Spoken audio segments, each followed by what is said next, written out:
اس وقت ہم اورنگی ٹاؤن میں ایک تگڑے امیدوار کے ساتھ ہیں. یہ 2018 سے بھی یہاں سے منتخب ہو چکے ہیں اور اس علاقے کی اگر صورتحال دیکھیں تو کراچی کی اس کو ایک کچی آبادی کہنا چاہیے. بہت مشکلات ہیں لوگوں کی. سب سے زیادہ جو شکایت مجھے سننے میں ملی وہ یہ تھا کہ پانی نہیں ہے, گیس نہیں ہے, روٹی کیسے پکائیں, کھانا کیسے پکائیں, روزگار نہیں ہے. تو امین بھائی ہمارے ساتھ ہیں. امین بھائی, آپ کی جماعت کی ایک تو خوبصورتی یہ ہے کہ آپ مڈل کلاس کو بلانگ کرتے ہیں سارے لوگ, آپ وہ وڈیرے نہیں ہیں. تو اس علاقے کے مسائل حل نہیں ہوئے ابھی تک, کیا مسئلہ کیا ہے اس میں؟ دیکھیں, جہاں تک ایم کا تعلق ہے, ہمیشہ لوور مڈل کلاس اور مڈل کلاس کو ریپرزینٹ کرتی ہے. اورنگی ٹاؤن لگ بھگ 60 اور 70 سال پرانا جیسے کہ بستی بنائی گئی ہے, بٹ انفارچونیٹلی 70 کی دہائی کے بعد یہاں پہ کوئی ڈیولپمنٹ انفراسٹرکچر ڈیولپ نہیں ہو پایا. 2018 میں جب منتخب ہوا تو ہمیں جیسے کہتے ہیں کہ تمام چیز ورثے میں ملی ہے, کہ پانی کا پرابلم ہو, انفراسٹرکچر کا مسئلہ ہو, روڈ کا مسئلہ ہو, صفائی کا مسئلہ ہو. لیکن ہم نے کیا کیا, ایم پاکستان نے اپنی ویژن کے مطابق اپنے کام کو 2 حصے میں ڈیوائڈ کیا کہ کس طرح پہلے اورنگی کے انفراسٹرکچر کی بہتری لائی جائے. اس کے لیے ہم نے 3 چیزیں رکھی کہ پانی کے سسٹم کو اپ گریڈ کیا جائے. اس کے لیے یہاں پہ 3 بڑے جیسے کہتے ہیں پمپنگ اسٹیشن تھے. نیوزیا پمپنگ اسٹیشن تھا, ڈسکو پمپنگ اسٹیشن تھا, ہالم پمپنگ اسٹیشن تھا. ہم نے اس کی ترین آسائش کرائی اور یہاں پہ کوشش کی کہ 120 ہارس پاور کے نئے جو ہے موٹر لگائے جائے تاکہ اورنگی کے عوام کو پانی میں بہتری پانی نہیں ہے ابھی گلیوں میں گلیوں سے ہو ہم یقیناً یہاں پر پرابلم 3000 یہ روپے کا ٹینکر کی شکایت مل ہے, 3000 روپے کا ٹینکر مل رہا ہے. پورا ٹینکر مافیا کا ایک گروپ موجود ہے اورنگی ٹاؤن میں. ہم ان نیکسس کے خلاف لڑائی لڑ رہے ہیں, ہائیڈرنٹ کو ختم کرانے کی کوشش کی ہے, لیکن پھر بھی ہمارے خواہش یہ ہے کہ جو واٹر بورڈ جو کہ سندھ گورنمنٹ کے زیر اہتمام آتا ہے ان کے ساتھ لڑائی لڑے اور یہاں کی چیزوں کو بہتر کرنے کی کوشش کریں. یقیناً کچھ جگہوں پر بہتری آئی ہے, لیکن ابھی ایک بڑے علاقے ایسے موجود ہیں جہاں پہ صورتحال اچھی نہیں ہے. لیکن امین بھائی, آپ کی جو جماعت ہے بڑی آرگنائزڈ ہے, منظم ہے, as compare to other political parties آپ لوگ بہت منظم ہیں. یہ جو مافیا ہے ٹینکروں والا, اس کے خلاف جماعتی سطح پر لڑیں, جہاد کریں گے تو جہاد ہے لوگوں کو پانی دینا. میرا خیال ہے کہ ایم پاکستان فرانسس کو لیڈ کر رہی ہے اور اس شہر کراچی میں لگ بھگ 32-33 ایسے جسے کہتے ہیں ہائیڈرنٹ تھے جس کے ایم کی کوششوں کاوشوں کی بدولت ختم کیا گیا ہے. لیکن اس کے باوجود یہ مافیا موجود ہے, ان کے ساتھ لڑائی جڑ رہی ہے. لیکن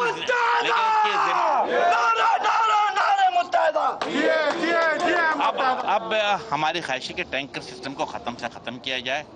سندھ گورنمنٹ کے ساتھ بھی بیٹھ رہے ہیں, واٹر بورڈ کے ساتھ بھی بیٹھ رہے ہیں کہ سسٹم بہتر سے بہتر پانی کی صورتحال کی جائے. میں سمجھتا ہوں کہ جس انداز سے یہ تمام پمپنگ اسٹیشن کی ہم نے رینوویشن کرائی ہے, نئے موٹرز لگائے, تو بہتری آئے گی. 18 میں 14 قومی کی سیٹیں یہاں سے پی ٹی آئی نے جیتی تھی. اس دفعہ پی ٹی آئی کا امیدوار چھپتے پھر رہے ہیں, کیونکہ جس کا نام پتہ چل جائے نا وہ بیچارہ غائب ہو جاتا ہے. اس دفعہ کیا آؤٹ کم ہوگی؟ 22 میں سے کتنی سیٹیں ایم کیو ایم لے جائے گی, کتنی باقیوں کے حصے میں آئیں گی؟ دیکھیں, جہاں تک 22 میں سے میں سمجھتا ہوں کہ 17-18 سیٹیں ایم کیو ایم پاکستان کو قومی اسمبلی کی ہماری ورکنگ بہت اچھی چل رہی ہے. انشاءاللہ تعالیٰ ہم 17-18 سیٹیں اس شہر کراچی سے جیتنے میں کامیاب ہوں گے. 17-18 آپ جیتیں گے انشاءاللہ تعالیٰ. جہاں تک پی ٹی آئی کا تعلق ہے, ہماری ایز اے پولیٹیکل ورکر رہا ہے کہ تمام سیاسی پارٹیوں کو ایون پلینگ فیلڈ ملنا چاہیے. ہم سیاسی میدان میں مقابلہ کریں گے. پہلے بھی میرا خیال ہے کہ شہر کے لوگوں کو, بلکہ پورے پاکستان کو لوگوں کو پتہ ہے کہ 14 سیٹیں کراچی سے ایم کیو ایم کو چھین کر پی ٹی آئی کو دی گئی. اس دفعہ 2018 کی نسبت اس وقت میرا خیال تھا کہ 3-4 وہ جیتیں گے, وہ 14 جیت گئے تھے. لیکن اس دفعہ ان کا ووٹ ایکچولی موجود ہے. میں نے شہر کے مختلف حلقوں میں گیا ہوں, پی ٹی آئی کا ووٹ 2018 کی نسبت اس دفعہ زیادہ ہے, جینوئنلی زیادہ ہے.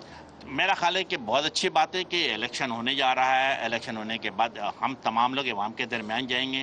عوام جن کو منتخب کرتے ہیں, جو چیز بیلٹ باکس سے برآمد ہوگا وہ سیٹیں حقیقت دینی چاہیے. اور ایم کیو ایم تو ہر وقت, ہر گھڑی, ہر موقع پہ تیار ہے عوام کے درمیان جانے کو بھی. اورنگی کے عوام آپ کو منتخب کرتے ہیں, ایم کیو ایم کو جتواتے ہیں, تو کیا کریں گے علاقے کے لیے, کیا وعدہ کرتے ہیں؟ کیا یہ جن سڑکوں سے میں گزر کر آیا ہوں نا, جہاں دروازہ کھول رہا ہے رکا ہوں, وہاں سے ایک سمیل آتی ہے, بو آتی ہے, پورے اس علاقے میں آتی ہے.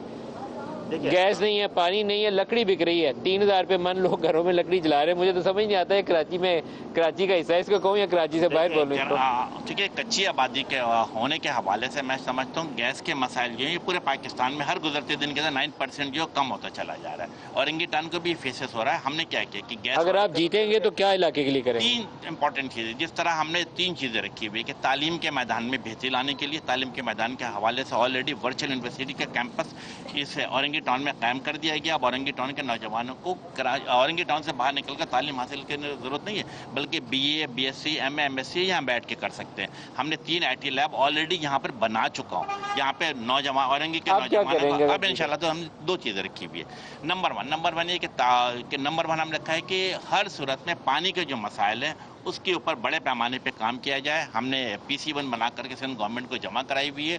انشاءاللہ تعالی ہماری خواہش ہوگی کہ اورنگی کے لوگوں کو، اورنگی کے جو گھرانے ہیں، ان لوگوں کو ہر 15 دن کے بعد 14 دن کے بعد پانی کے مسائل حل کرنے میں کوشش کر رہے ہیں کہ اس پہ حل ہو جائے. اس کے ساتھ ساتھ نمبر 2 جو میں سمجھتا ہوں کہ ایک بڑا امپورٹنٹ چیز ہے، یہاں پر ٹرانسپورٹیشن کا مسئلہ بھی بہت شدید ہے. جسے کہتے ہیں کہ جو اورنج لائن بنائی گئی ہے اورنگی میں شروع کی گئی ہے، اور اورنگی سے شروع ہونے سے پہلے اس کو ختم بھی کر دیا گیا. ہماری خواہش ہے کہ جو اورنج لائن ہے، جہاں پہ جو اورنگی 5 نمبر پہ ختم کیا گیا، اس کو ہم رئیس امروی کے ٹاؤن تک لے کے جائیں تاکہ اورنگی کے نوجوان بھی 20 روپے دے کر ایئر کنڈیشن بس پہ سفر کر سکے. اور تیسری امپورٹنٹ بات یہ ہے کہ اورنگی 5 نمبر پہ روزانہ کے بنیاد پہ صبح اور روزانہ شام کی بنیاد پہ آدھا گھنٹے لوگ ٹریفک میں پھنس جاتے ہیں. ہماری خواہش ہے کہ انڈر پاس وہاں پہ بنایا جائے تاکہ اورنگی کے لوگوں کو آنے جانے میں آسانیاں پیدا ہوں. اچھا، ایک آپ لوگوں کو نا ساروں کو شاباش جاتی ہے. MQM پاکستان نے وہ کام کیا ہے جو 30 سال یہاں پہ سیاست کا ایک رخ ہو گیا تھا نا. وہ کراچی آتے ہوئے لوگ کہتے تھے کہ وہ پوچھ لو بوری کا سائز کیا ہے. تو آپ لوگوں نے ہمت کی ہے، آپ کھڑے ہوئے ہیں، شہر میں امن بحال ہوا ہے. تو اللہ کرے کہ وہ امن مزید مستحکم ہو، لوگوں کو وہ جو روشنیوں کا شہر تھا وہ آپ مزید اس کے اندر بہتری لائیں، آزادی کے ساتھ پوری رات لوگ گھوم سکیں یہاں پہ، گن پوائنٹ پہ رات کو کسی سے موبائل نہ چھینے جائیں.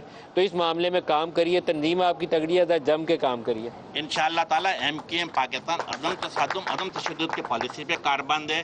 تمام اس شہر میں رہنے والے تمام اکائیوں کو، چاہے اردو بولنے والا ہو، سندھی بولنے والا، پشتو بولنے والا ہو، ان تمام لوگوں کو ساتھ لے کر چلیں. بہت شکریہ آپ کا، خوش رہیے.